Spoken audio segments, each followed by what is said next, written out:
spanning set, when we talk about spanning set, when we talked about subspace, we were talking about closed under addition, multiplication, and non-empty. When we talk about spanning set, we're talking about one thing, and that is you can make a linear combination of the vectors. So when we talk about a spanning set, we're saying what possibilities are there with those vectors and constants of them. So here's your W, C1, V1, C2, V2, and so on, or Ci as an element of the reals. We shortcut it, and if you would highlight, this is a nice thing to know because in problems and on test questions, I write W this way. A linear combination of V1 means this. Those are the same thing. They look really different though. So how do you prove this? Well, the most easy way is to disprove it. And there's really one way to disprove it. But before we get into that, let's do some of these. Did you have this blocked out? Yes. Good. No, we had the top part. Both the bottom part blocked out? No, we had the No, C the top top is blocked blocked out. out. Oh, this is blocked out too? Yeah, the C.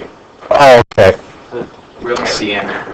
Oh, good. All right. So taking a look at this one, it says, what do these spanning sets represent? Well, what they're trying to get you to do is to say, all right, if this is the linear spanning set, go C1, 1, 0, plus C2, 0, 1, and what, if you multiply those out, and if you're doing linear unit 1, 2, and 3, this is what you're doing. If you multiply C1 times 1, 0, what do you get? C1, 0. If you multiply C2 by 0, 1, what do you get? 0, C2. So if you add these together to get one vector, what do you get? C1, C2, which is just what? A two-dimensional vector. That's all that is. Any two-dimensional vector. Any two-dimensional vectors. And you didn't have that? No. Okay. This is where it gets kind of interesting. What does this one represent? Well, for B here, what you're looking at is you'll have C1 times 0, 1, 0, which is equal to 0, C1, 0. So in 3D space, all the x's are 0 and the z's are 0. What is this?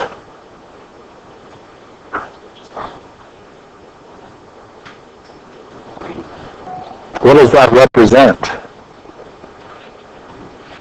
Yeah. Y-axis? Yeah, it just goes through the y-axis. So what they're asking for is when you look at this linear combination, this is going to be y-axis. Did you say that you have the answer for this one? No, it's C at the bottom. Oh, it was just not blocked off at the bottom? Yep. Okay. So here's what I want you to do. I'm going to pause this.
So wrapping this up, the span, all you have to do to figure out if it spans is do the determinant, and it can't be 0. That's the first thing you check.